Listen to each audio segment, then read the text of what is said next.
Most of us get sick in the winter, and that's especially true for our kids. And my guest today is here to discuss the signs and symptoms of the most common illnesses and how he and we as parents can help our kids. I'm joined again today by Dr. Matthew Chamberlain. He's a pediatrician with Acton Medical Associates.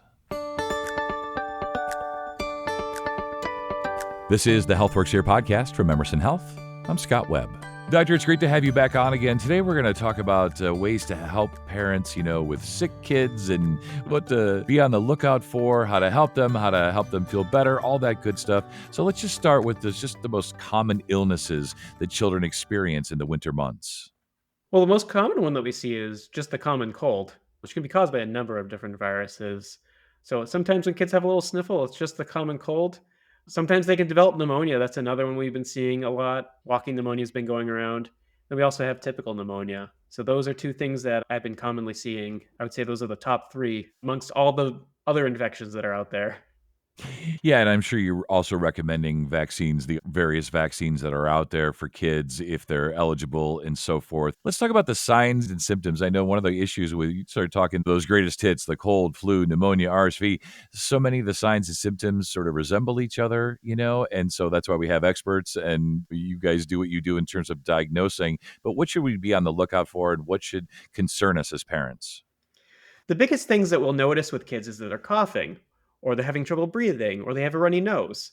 And that could be a sign of a virus, could be a sign of pneumonia. Viruses and pneumonia tend to go together. So what you have to do is really just look at your kid and how they're acting. A cough, if a cough is mild, it's annoying, it's waking them up at night, but they're otherwise breathing okay, nothing big to worry about. Get them hydrated, use a humidifier. But when they're really struggling to breathe, you can see their chest pulling. You can see retractions. Retractions are when you can see the stomach kind of pulling under the ribs. They look like they're working hard to breathe. That's a red flag that there might be a more serious infection going on, either pneumonia or in the younger babies, RSV. Those are very important to watch out for.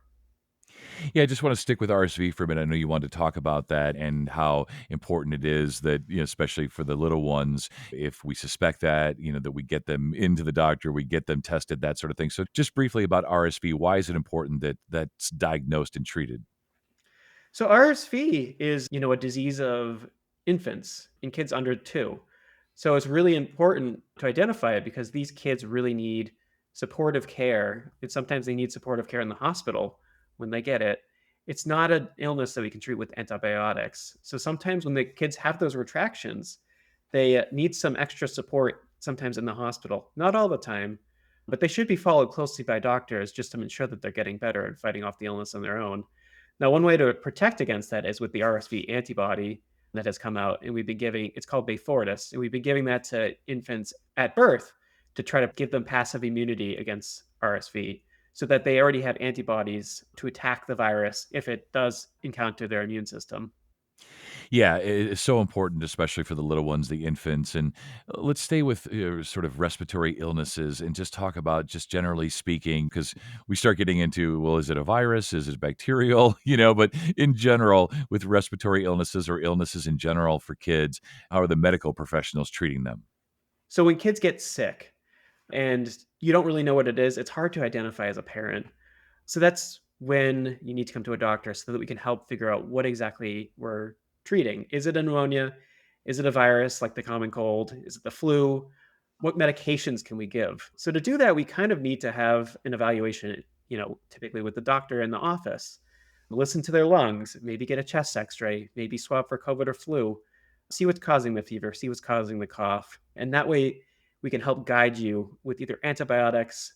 For flu, there's Tamiflu. That's another topic. Certainly discuss that with your doctor. Sure. But there's a lot of different things out there, a lot of different treatments.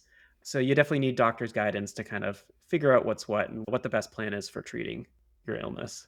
Yeah, I see what you're saying, right? The important thing is the diagnosis. And so, in terms of diagnosing, what is it? Is it something that can be treated? If it can be treated, great. If not, then we're left to, take care of our kiddos at home. And let's go there next. Let's talk about that.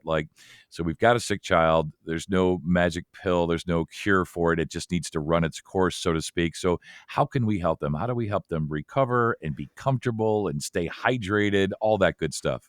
So for kids that we've told you that you have that common cold, if you're not already on antibiotics for ear infection or a pneumonia, then the best thing to do is what we call supportive care. And that's essentially keeping kids comfortable. So the best way to keep kids comfortable is by, first of all, giving Tylenol or ibuprofen if they're feeling uncomfortable, achy, they have a fever. Those medications can certainly be helpful.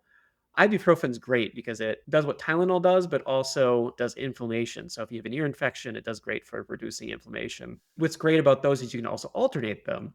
You know, take Tylenol and then 3 hours later take ibuprofen and alternate them every 3 hours, Sure. switching off the medications. It's very helpful at making kids feel better.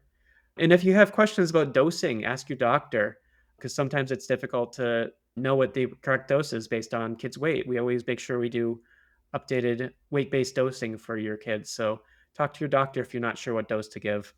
Otherwise, kids often will develop dehydration when they're feeling sick. So keeping them hydrated, giving them really whatever fluid they would like. Yeah. Pedialyte, juice, whatever they want is a great way to just make sure that they can stay hydrated. Any final thoughts, takeaways, the different things that we will experience as parents with our kids or that you're seeing in the office? Best advice. So yeah, I mean, the biggest thing is, don't be afraid. Your doctor is here for you. Ask questions, especially in New England. Respiratory season can be tough. Your kid can be sick pretty much the whole season off and on. Keep us in the loop. Let us know what's working, what's not. Every kid's different. So come see us. Yeah, that's great advice. When in doubt, go see the doctors. That's where the medicine is, if you will. And sometimes there are no medicines. Sometimes there is nothing that anyone can do other than try to make our kids feel more comfortable and help things kind of run their course. So, Doctor, as always, appreciate your time. Thank you so much. Pleasure to be here, Scott. And to learn more about Dr. Chamberlain or to make an appointment, visit actonmedical.com. And thanks for listening to Emerson's HealthWorks Here podcast. I'm Scott Webb, and make sure to catch the next episode by subscribing to the HealthWorks Here podcast on Apple, Google, Spotify, or wherever podcasts can be heard.